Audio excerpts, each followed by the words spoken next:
Let's prepare a WatchPAT 1 device for use in CloudPAT. We type in cloudpat.precicemd.com and then enter. We see a username and password. Mine's already built in, but essentially it's typically your first name dot last name and a password that you've created within it. Click on the word sign in.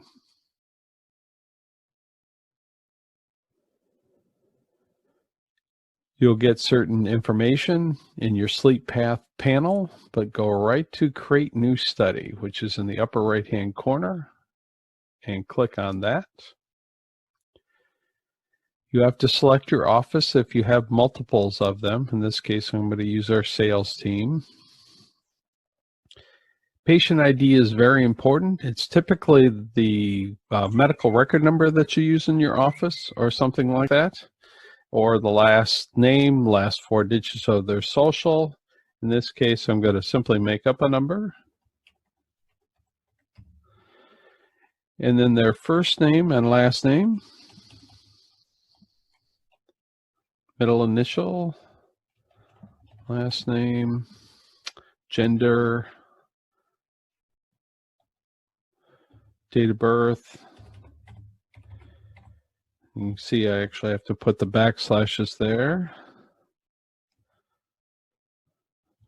I'm just hitting tab in between. You can put insurance coverage information if you want, if you have that built in. There are additional fields, but that's all that's required. Actually, the only thing that's initially required is the patient ID if you're in a bit of a rush. But it's nice to have the additional information on there as well. Now, your other opportunities or things that you can put in are things like more details. If you click on that button, you can see that you can put their height and weight in there in inches. And so in this case, 60 inches for me at 5'10". Weight in pounds, 200.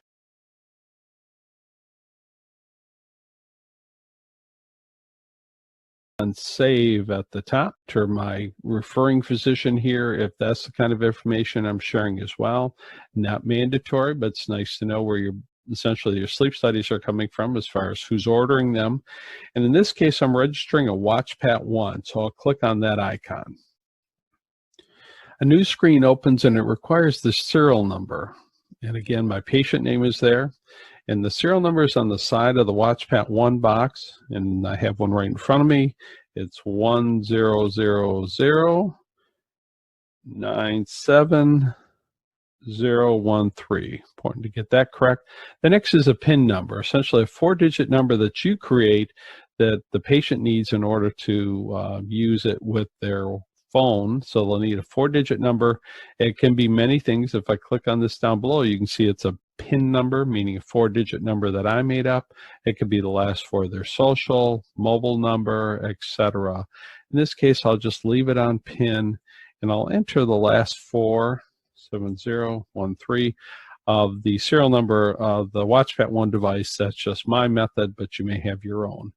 In this case, it does have email notification. It should already be built for you, but if you don't want it to go to that person, meaning essentially a notification when the test has been completed, you would put in a different email address. And essentially, you can see mine kind of populates there.